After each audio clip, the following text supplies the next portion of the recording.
நண்பர்கள்லாம் சில பேர் வெளிநாட்டுக்கு போயிருப்பாங்க. அங்கிருந்து இந்த வாட்ஸ்அப் ஸ்டேட்டஸ், இன்ஸ்டால ரீல்ஸ் இந்த மாதிரிலாம் போடுவாங்க. அதை பார்க்குறப்ப எப்பா பிரமாதமா இருக்கேப்பா, என்னப்பா அந்த ஊர் இப்படி இருக்கு அப்படின்னு நிறைய பேர் வியப்புல இருந்திருப்பீங்க. அதே மாதிரி என்னதான் இருந்தாலும் எங்க ஊர் தான்ப்பா அப்படின்னு சில விஷயங்கள் தோணி இருக்கும். இப்படி வெளிநாட்டில் பிரம்மாண்டமா இருக்கக்கூடிய விஷயங்கள் இங்க என்ன இருந்தா நல்லா இருக்கும் அப்படின்னு மக்கள் கிட்ட கருத்து கேட்டிருக்கோம். மக்கள் பலவிதமான பதில்களை சொல்லியிருக்கிறாங்க. பாப்போமா?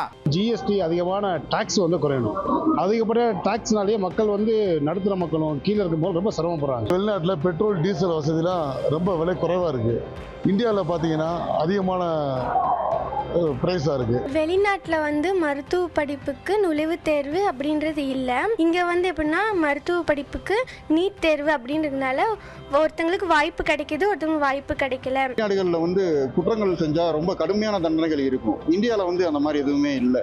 ஒரு குழியில் ஒரு குழந்தை விழுந்துருச்சுன்னா 100 அடி 200 அடியில் உடனே புது புது கருவிகளை வச்சு எடுத்துடுறாங்க. இதே தமிழ்நாட்டில் வந்து ஒரு சின்ன குழந்தை விழுந்துட்டாலும் எடுக்கிறதுக்கு அந்த கருவிகள் இல்லை. வெளிநாட்டில் வந்து ரொம்ப க்ளீனிங்காக இருக்கும். மழை தண்ணி வந்தால் கூட அங்கங்கே நிற்காது, சாக்கடையெல்லாம் அடியில் இருக்கிறனால போயிடும். ஆனால் நம்ம நாட்டில் வந்து எங்கே பார்த்தாலும் மழை வந்தாலே தண்ணி தேங்கி நிற்கிது. அதனால கொசு தொல்லை அதிகமாக வருது.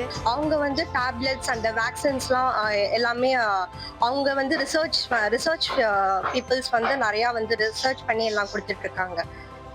இதெல்லாம் வந்து நம்ம இந்தியாலையும் இன்னும் பெட்டராக பண்ணால் நல்லாயிருக்கும். இங்கெல்லாம் சம்பளம் கம்மி தான், அதனால தான் அவங்க அங்கே போகிறாங்க வெளிநாட்டுக்கு. அதே இங்கே உருவாக்குனாங்களா, அதிகம் கொடுத்தாங்களா, யாரும் வெளிநாட்டுக்கு போக மாட்டாங்க.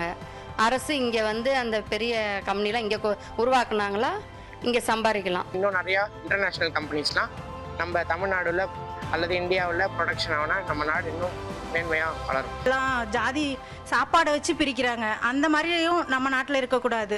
வெளிநாட்டில் இருக்க மாதிரியே எல்லாமே சமம் அப்படின்ற மாதிரி இருக்கணும்.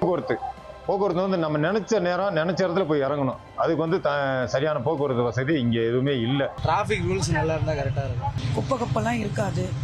நம்ம இதுவில் பார்த்தீங்கன்னா எந்த இடம் பார்த்தாலும் குப்பைங்க, கவரு, இந்த என்ன யூஸ் பண்ணுறோமோ அதை அனாவசியமாக வெளியே போட்டு போகிறாங்க. உணவுப் பொருட்கள் அதில் வந்து இன்னும் நம்ம பின்தங்கி தான் இருக்கோன்றது தான் நான் சொல்கிறது. அமெரிக்கா, ஜப்பான் மாதிரி நாடெல்லாம் சொல்லலை. Third world country like Indonesia கூட பார்த்தீங்கன்னா ஃபுட்டு, அட்மாஸ்பியர், ரோட்ல சிறுநீர் கழிக்கிறவன பார்க்கவே முடியாது.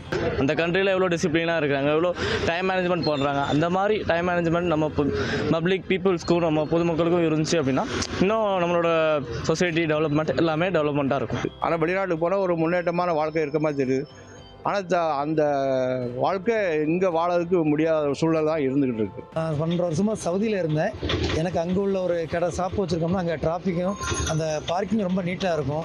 ரெண்டாவது கொஞ்சம் இங்கே சுத்தமாக இருக்க மாட்டேங்குது. வெளிநாட்டில் இருக்க